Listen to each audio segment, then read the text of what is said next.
Na pozivi sa blagoslovom preosvećenog episkopa Longina 17. februara u Sabornom hramu Svetog Vaskrsenja Hristovog u Čikagu predstavljeno je najnovije književno delo Nebeska dvorišta episkopa Dizeldorfskog i nemačkog Grigorija Svetovno Mladena Durića.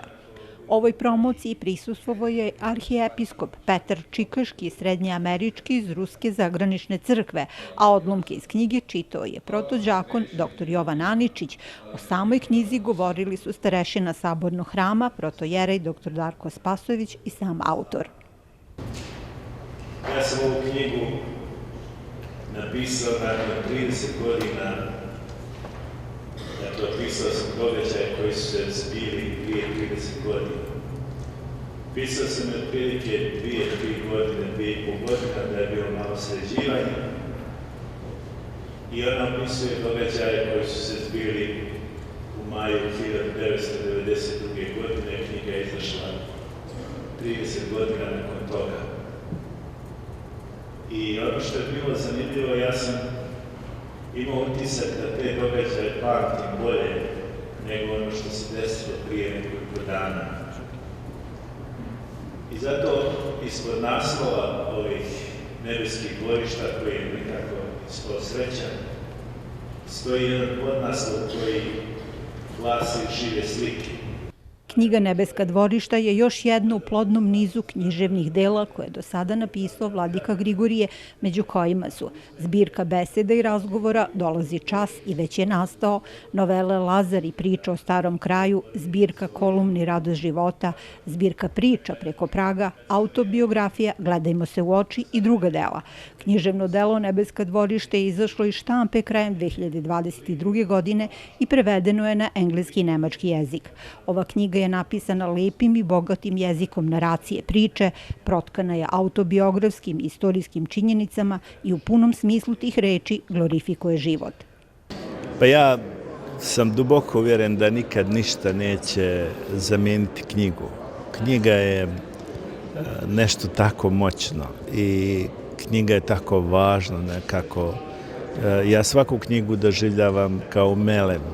Eto, vi sad držite knjigu pod rukom i možemo da kažemo da je to melem koji nekad stavimo pored srca. Možemo da zamislimo knjigu kao nešto što nas greje kad je hladno u duši. Knjiga je nešto moćno, ali pisati knjige je stvarno mnogo zahtjevno, zato što uvijek se postavlja ono strašno pitanje čemu još jedna knjiga. Drugo, šta pisati poslije takvih velikih ljudi koji su pisali, zašto pišemo knjige, zašto pričamo priče. I moj je uvijek jedan te isti odgovor da prosto hoćemo da razgovaramo. To je moć, a ono što je stvarno nemoć autora, ma ko on daje, je da kad knjiga izađe, on praktično više ne može ništa da utiče. Kako će ko da to pročita, kako će to da razumije, šta će iz toga da izvuče. I to je rizik.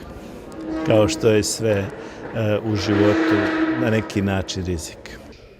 Vladika Grigorije svoj dar pripovedanja i harizmu narativa naracije ostvaruje sem crkvenih beseda i pisane reči i na društvenim mrežama, gde je za kraći vremenski period stekao ogroman broj pratilaca. Ja sam pribjegao društvenim mrežama u trenutku kad sam vidio koliko su ljudi daleko. Primjer, kad sam živio u Trebinju ili Hercegovini, kad sam bio episkop, ja sam praktično mogao do svakog čovjeka doći fizički, ako sam to htio. Odem u grad, odem u selo, svaki čovjek je mogao da priđe meni ili ja svakom čovjeku, naravno onaj koji to hoće. Kad sam došao u Njemačku, shvatio sam da sam ja u Berlinu, u Dizeldorfu ili u Minhenu, a da je tamo neko u Hamburgu, ali kad dođem u Hamburg, neko je 3-4 sata daleko od Hamburga. Kako da tom čovjeku nešto kažemo, kako da mu javimo? Neki ljekar je u nekom tamo Frankfurtu na Majni, na Odri, ne na Majni ili na Rajni ili tako dalje. Dakle, suština je da ljudi žive razbacani po cijelom svijetu. Moj veliki šok kad sam došao sad ovdje na Floridu, pa bio u Orlandu, pa mi prilaze ljudi i kažu da to prate. Ja sam mislio, dobro, prate u Beogradu, u Njemačkoj, u Bosni, u Crnoj Gori, ali nekako sam mislio daleko je Amerika. Međutim, i večeras su ovdje mnogo ljudi rekli da to gledaju i to je neki pokušaj da se, ja mislim, komunicira, da se razgovara. I šta je tu važno? Važna je odgovornost za svaku izgovorenu riječ. Ali ono što je mnogo teško je da čovjek u 1 minut kaže nešto, a da ne bude pogrešno shvaćen. Ja sam pribjegao tome da govorim i po cijenu da ne budem dobro shvaćen, jer onda kad napravimo komunikaciju možda ćemo se i na neki način sresti i razgovarati o tome i onda možemo da produbimo neko pitanje, neku temu, ali ovako ako nemamo nikakav dodir, ako ostanemo skroz distancirani jedni od drugih, onda je to veliki problem. A kad već te stvari postoje, onda možemo da ih koristimo. Jer stvari nisu po sebi nikad zle, to kaže Sveti Maksim ispovjednik. Dakle, nožem možemo da režemo hljeb i damo ga nekom siromašnom, a možemo i da nekog povrijedimo, ne daj Bože, nožem. Isto tako i društvenim mrežama.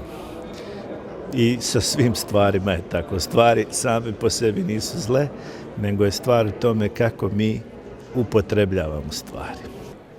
Interesovanje čitalačke publike za ovo delo je izuzetno. Svi koji su želeli nakon promocije strpljivo su stajali u redu, a autor je sa isto toliko ljubavi i strpljenja potpisivao svoje delo.